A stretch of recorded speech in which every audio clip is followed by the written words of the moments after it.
नमस्कार भारतवासियों।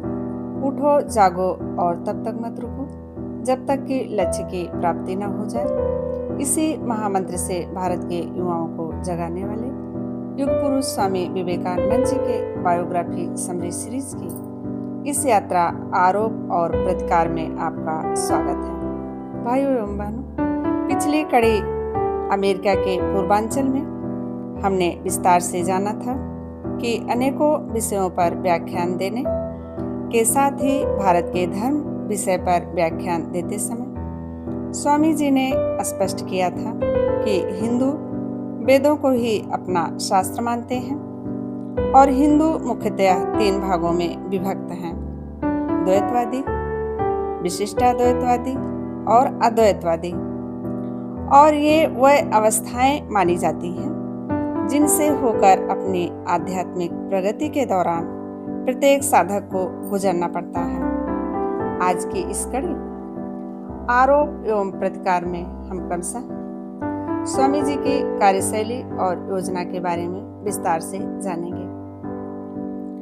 अमेरिका के मध्य तथा पूर्वी अंचल में स्वामी जी की विजय पताका फहराने लगी और सर्वत्र अनेक मित्र भी मिले, परंतु शिकागो महासभा के दिनों से ही स्वामी जी के शत्रुओं की संख्या में भी काफी वृद्धि हो रही थी। ईर्ष्या, स्वार्थ में विघ्न तथा अनेक अपने मत को श्रेष्ठ प्रतिष्ठित करने में अनेकों लोगों ने बाधा के कारण ही स्वामी जी के प्रति विद्वेष का भाव रखते थे। ब्रह्म समाज तथा थियोसॉफिकल सोसाइटी की जो प्रसिद्धि अमेरिका में थी वह स्वामी जी के सहसा अभ्युदय के कारण काफी म्लान हो गई थी। फिर अमेरिकी जनता के समक्ष भारतीय समाज की काल्पनिक बुराइयों का चित्रण कर इन अवनत विधर्मियों के उद्धार हेतु धन संग्रह करने का मिशनरियों ने अति सहज एवं निकृष्ट उपाय का आविष्कार किया था। उसमें भी अब बाधा आ गई थी। एक ओर मजूमदार और दूसरी ओर ईसाई मिशनरी। शिकागो विजय के बाद से ही यह शत्रुता प्रारंभ होने पर भी स्वामी जी इससे विचलित नहीं हुए थे। फिर मिशनरियों के विरोध का समाचार भारत में पहुंचने की बात पता चलने पर भी स्वामी जी पर इस पर कोई प्रभाव विशेष रूप से नहीं पड़ा था। यह प्रमाणित होता है 24 जनवरी 1894 को मद्रासी भक्तों के नाम लिखे स्वामी जी के इस पत्र से। यह जानकर आश्चर्य हुआ कि मेरे बारे में इतनी बातें भारत पहुंच गई हैं। इंटीरियर पत्रिका की जिस आलोचना का तुम लोगों ने जिक्र किया है उसे समूची अमेरिकी जनता का रूख मत समझ बैठना।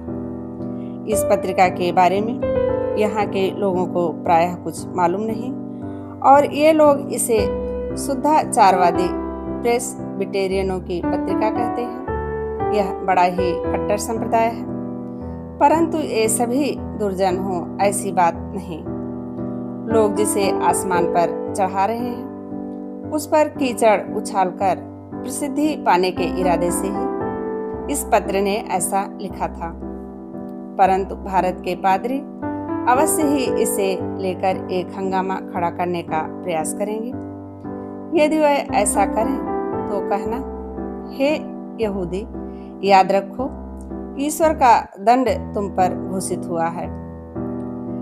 स्मरणीय है कि उन दिनों डाक के यातायात में काफी समय लगता था, अतः इंटीरियर का यह विवरण भारत पहुंचकर आलसिंगा की दृष्टि आकर्षित करने और आलसिंगा का पत्र स्वामी जी तक पहुंचने में कम से कम 3 महीने लगे होंगे। अर्थात यह समय कुल मिलाकर के 24 अक्टूबर 1893 के पहले अथवा धर्म महासभा के ठीक बाद का लगाया जा सकता है सटीक रूप से अनुमान। भारत तथा अमेरिका में चल रहे इस निंदावाद के स्वरूप तथा उनके कर्ताओं के बारे में पूरी तरीके से अवगत स्वामी जी ने 9 अप्रैल 1894 के दिन आलसिंगा को लिखा निसंदेह कट्टर पादरी मेरे विरुद्ध हैं और सीधे मुझसे मुठभेड़ करना कठिन जानकर वह हर प्रकार से मेरी निंदा करते हैं तथा मुझे बदनाम करने में भी नहीं हिचकिचाते। और मजूमदार बाबू उनकी सहायता कर रहे हैं। वह ईर्ष्या के मारे पागल हो गए लगते हैं। उन्होंने उन लोगों से कहा है कि मैं एक बहुत बड़ा धोखेबाज और धूर्त हूँ।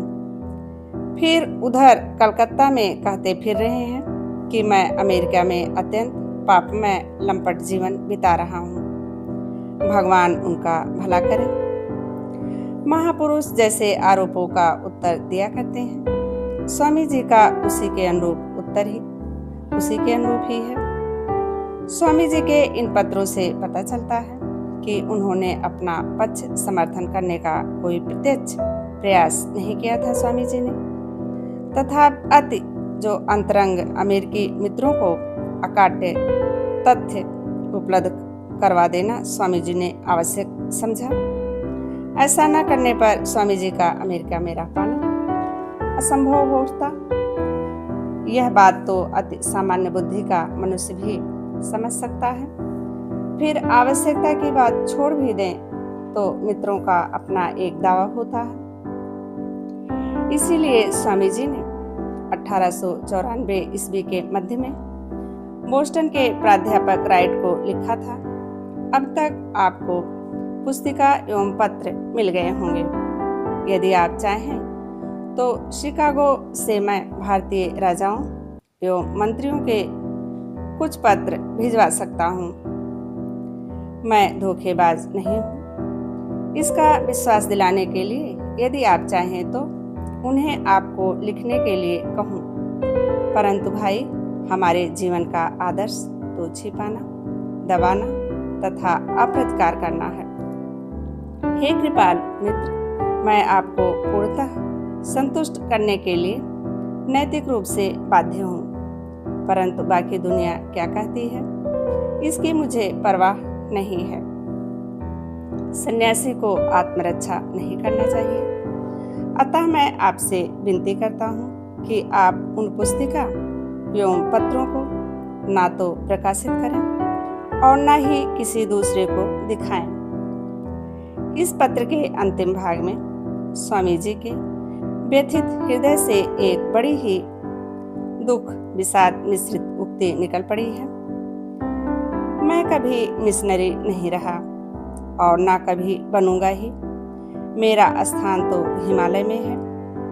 अब तक मुझे इस बात का संतोष रहा है कि मैं अपनी अंतरात्मा के साथ कह सकता हूँ, हे प्रभु, मैंने अपने देशवासी भाइयों को भयानक कष्ट में देखा। उससे मुक्ति का उपाय मैंने खोजा और वह मिला भी। उस उपाय को मैंने कार्य रूप में परिणत करने का पूरा प्रयास किया, पर असफल रहा। अब तेरी ही इच्छा पूर्ण हो। फिर शिकागो से प्राध्यापक को लिखित स्वामी जी के 24 मई के पत्र में है कि इसके साथ मैं आपको राजपूताना के एक शासक महामान्य खेतरी नरेश का पत्र भेज रहा हूँ। इसके साथ ही भारत के एक बृहद देशी राज जूनागढ़ के भूतपूर्व दीवान का पत्र भी है के अफीम कमीशन के सदस्य हैं और भारत में ग्लैड स्टोन के नाम से विख्यात है। आशा है यह सब पढ़कर आपको विश्वास हो गया होगा कि मैं धोखेबाज नहीं हूँ। यह पूरा विवरण स्वामी जी के पत्र से मिलता है। कलकत्ता तथा मद्रास की सभाओं से स्वामी जी को और भी एक प्रकार का समर्थन मिला था। दोनों सभाओं ने प्रत्यक्ष रूप से कहा था कि उनका यानी स्वामी जी का अमेरिका का कार्य साफल्य मंडित हुआ है और परोक्ष रूप से यह भी स्वीकार किया गया था कि उस देश में और भी प्रचार की आवश्यकता है। स्वामी जी के अनेक भक्त मित्र तथा हिताकांक्षी उन्हें बार बार पत्र भेजकर स्वदेश लौट आने का अनुरोध कर रहे थे। यद्यपि वे लोग इसका कारण बताते थे कि भारत ही उनके कार्य का उपयुक्त क्षेत्र है, तथा संभव है इसके पीछे मिशनरियों द्वारा की जा रही बदनामी से भी स्वामी जी को बचाने का उद्देश्य मिश्रित रहा हो, कौन जाने, क्योंकि दुर्बल मनुष्य पीछे हटकर ही आत्मरक्षा करता है, यह सर्वविदित है।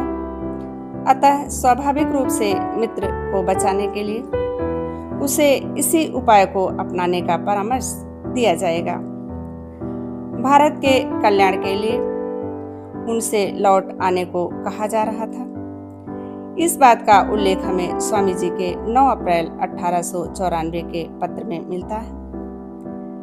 सेक्रेटरी साहब ने मुझे लिखा है कि मुझे भारत लौट आना चाहिए, क्योंकि मेरा कार्यक्षेत्र वहीं है, इसमें कोई संदेह नहीं।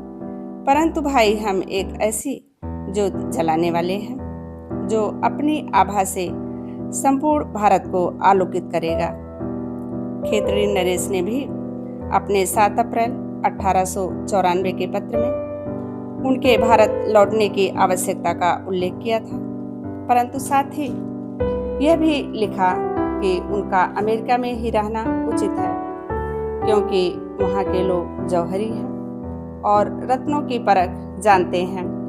इस तरह के और भी अनुरोध आने के बावजूद अयोध्या सन्यासी विवेकानंद जी जैसे एक ओर शत्रुओं के आक्रमण से विचलित नहीं हुए, वैसे ही दूसरी ओर अपने अदूरदर्शी हिताकांक्षी मित्रों की सलाह पर भी संकल्प से डिगे नहीं स्वामी जी, क्योंकि स्वामी जी जानते थे कि ना तो निर्धन भारतवासी और ना ही हृदयहीन धनाढ्य भारतवासी उनकी जो भारत उद्धार की योजना है उसे रूपायित करने में आर्थिक सहायता दे सकेगा। एकमात्र धन कुबेर अमेरिका में ही धन मिलने की संभावना है। फिर जो एक तरफ पद दलित, पदमुखापेक्षी और परा अनुकरण प्रिय दुर्बल राष्ट्र है भारत, उसको पुनः जगाने के लिए उस दुर्बल राष्ट्र के आदर्शों के प्रति विश्ववासियों के मन में श्रद्धा एवं सम्मान का भाव भी जगाना आवश्यक था। इन दोनों दृष्टियों से ही स्वामी जी को सफलता मिली थी। अतः इस फलदायी कार्य को वह अचानक छोड़ने वाले नहीं थे। उन्हें और भी कुछ काल अमेरिका में रहना जरूरी लग रहा था स्वामी जी को। मद्रास और कलकत्ता की सभा ने भी इसी बात का समर्थन किया था। इसके अतिरिक्त अमेरिका वासियों की धर्म लाभ की आकुलता, यानी अमेरिका वासी भी चाहते थे कि स्वामी जी उनके साथ और समय बिताएं। स्वामी जी समझ गए थे कि इस आकुलता को भी दूर करने के लिए स्वामी जी का वहाँ ठहरना आवश्यक है। आज की कड़ी में बस इतना ही भाइयों एवं बहनों। अगली कड़ी में हम जानेंगे स्वामी जी के नवीन योजना एवं आश्रम केंद्रित प्रचार पर। स्वामी जी का मुख्य उद्देश्य एक केंद्रीय विद्यालय स्थापित कर आम जनता की उन्नति का प्रयास करना होगा और इस विद्यालय द्वारा शिक्षित प्रचारकों के माध्यम से गरीबों के घर घर में पहुंचकर उनके बीच विद्या और धर्म का प्रसार करना होगा, जिसे हम क्रमशः अगली कड़ी में विस्तार से जानेंगे। भाइयों एवं बहनों, हमारी यह प्रस्तुति स्वामी गंभीरानंद जी की प्रमाणिक कृति युगनायक विवेकानंद पर आधारित है। मेरा यह पूरा प्रयास है कि इस आत्मज्योति एवं अमृतमय विचारधारा को आप तक सही एवं सरल रूप में पहुंचा सकूं। इस वीडियो की सबसे बड़ी विशेषता इसकी प्रामाणिकता है, तो मेरे चैनल को सब्सक्राइब करिए और प्रत्येक कड़ी का हिस्सा बनते हुए इस आत्मज्योति एवं अमर ज्योति विचारधारा का जन जन तक पहुँचे, इसका पूरा प्रयास करिए। जय हिंद, जय भारत।